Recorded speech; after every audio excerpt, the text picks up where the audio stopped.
Hey guys, welcome back, and for this video I'm gonna show you how to add or type in a big text in Discord. So as you can see, if I type anything right here, hi, hello, see it's just small. Doesn't have that big text and bold effect.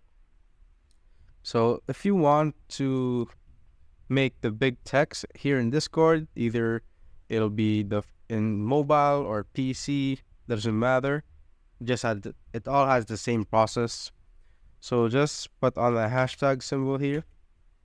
Once you're done with that, after you put the hashtag, you need to click on space or type in space. After that, go with the word or type the word that you want to make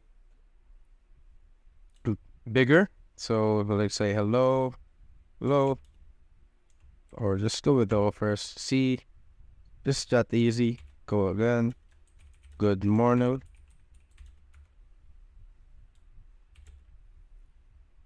Hello everyone. Hello everyone. It's just like that, guys. You just need to put on a hashtag before the message.